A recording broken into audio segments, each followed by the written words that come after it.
People over everything, actually. We're BECU, and we're all together different.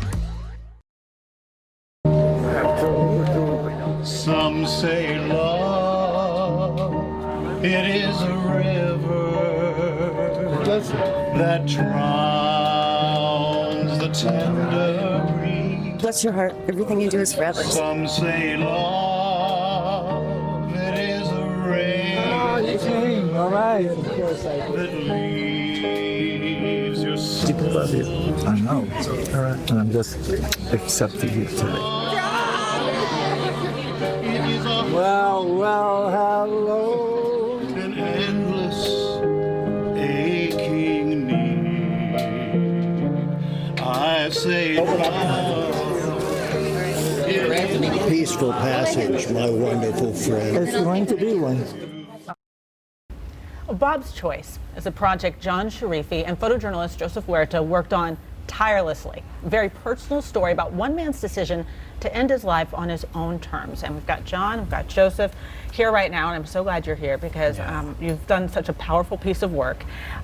First, I want to point out today you were answering some questions on Reddit, a Q&A, and a lot of people have a lot of questions for you. A lot of people in general have a lot of questions. Things are very popular, and you guys were in there bright and early. Well, let's, the filming process, the story itself, I'm going to just dive right in here. Sure. Why did Bob ask you to be involved in this highly personal chapter in his life? That was one of the questions that was asked. You know, I knew Bob for about 10 years. I'd done a story about him on King, and we had kept in touch. And in February, he reached out to me, actually through Facebook, and he said, please contact me. I did. He said, I want you to tell my story. I'm dying. I'm in pain. I'm going to exercise my right here in this state to die with dignity, and would you do this story? And that's how it all started. Our first day of shooting, March 3rd. Our last day of shooting was the day that he decided would be the last day of his life, May 10th.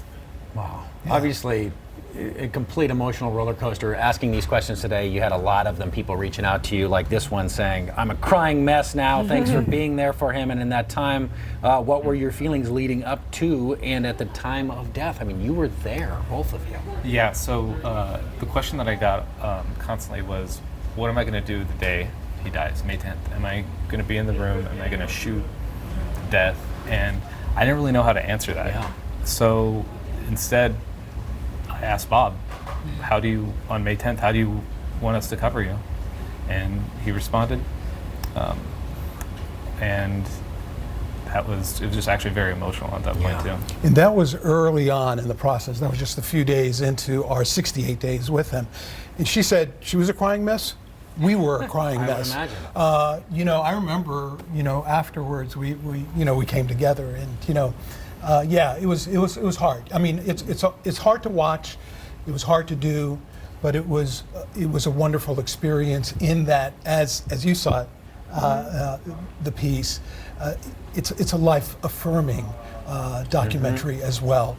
This man had this conviction to do this, and he never wavered. He never wavered. Each time we saw him, I asked the question, are you sure you want to go ahead with this? He was sure every time. Just to touch on that point, I mean, this is a journey about death, but also I felt like I was learning something about life. Maybe Bob is teaching me something about how we need to be living life. I mean, both of you are talking with him throughout this process. Did you learn anything from Bob in that way? Go ahead. I mean, as in the documentary shows, he's such a character, and he didn't really take life for granted, and that was just so clear from him. So, like, just taking that, I want to move forward with that.